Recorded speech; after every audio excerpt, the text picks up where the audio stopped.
This is the news in brief from the United Nations. Fresh evidence of horrific, widespread and systematic abuse and likely war crimes committed by Russian forces against civilians and military detainees in Ukraine emerged on Friday, in a new report from UN-appointed independent rights investigators. Latest graphic findings from the Commission of Inquiry on Ukraine that was created by the Human Rights Council highlight the ongoing grave impact of Russia's full-scale invasion of Ukraine in February 2022.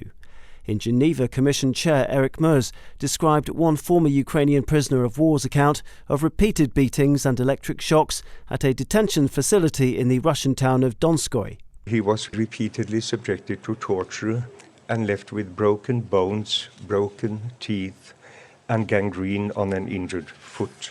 "I lost any hope and the will to live," the soldier said, adding that he had tried to kill himself, but perpetrators subjected him to further beating. Additional serious human rights abuses attributed to Russian forces included rape and other sexual attacks against women, the unlawful transfer of dozens of children from a care facility in Kherson to Russian-occupied Crimea in October 2022, the wholesale destruction of the port city of Mariupol, and damage to protected cultural treasures. The evidence shows that Russian authorities have committed a violation of international human rights and international humanitarian law and corresponding war crimes, said Commissioner Vrinda Grover.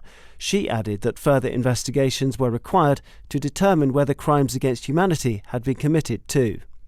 23 million tons of rubble and unexploded weapons. That's about how much debris is piled up in Gaza after 5 months of war. In a fresh alert about the disastrous humanitarian emergency still unfolding in the enclave, the UN Agency for Palestinians, UNRWA, said on Friday that it will take years before the Strip is made safe again. The lives of more than 2 million Gazans have been devastated by daily Israeli bombardment since Hamas-led terror attacks in Israel on the 7th of October, the UN agency noted in an online message. As the largest relief agency in Gaza, UNRWA continues to provide life-saving supplies and services to more than 1.5 million displaced people in the south of the enclave.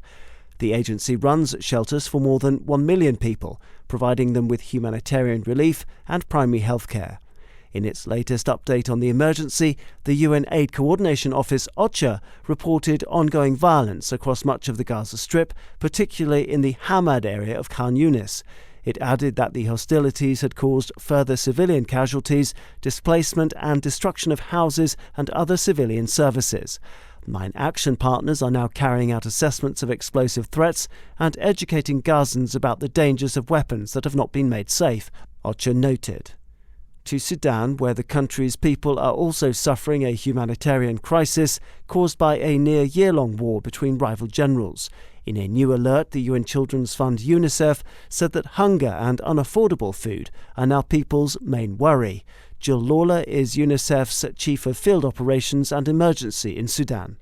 Here's what she saw in Omdurman, just outside Khartoum, where she led the UN's first mission to the Sudanese capital since war erupted in April last year. Hunger is pervasive. It's the number one concern people expressed. We met one young mother at a hospital whose 3-month-old little child was extremely sick because she couldn't afford milk and she had substituted the milk with goat milk, which led to diarrheal conditions.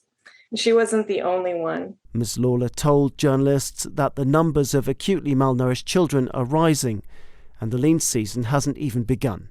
She cited worrying projections that nearly 3.7 million children could be acutely malnourished this year in Sudan, including 730,000 who need life-saving treatment. The UNICEF officer also described how women and girls who'd been raped in the first months of the war were now delivering babies. Some had been abandoned to the care of hospital staff who'd built a nursery near the delivery ward, she said. Daniel Johnson, UN News.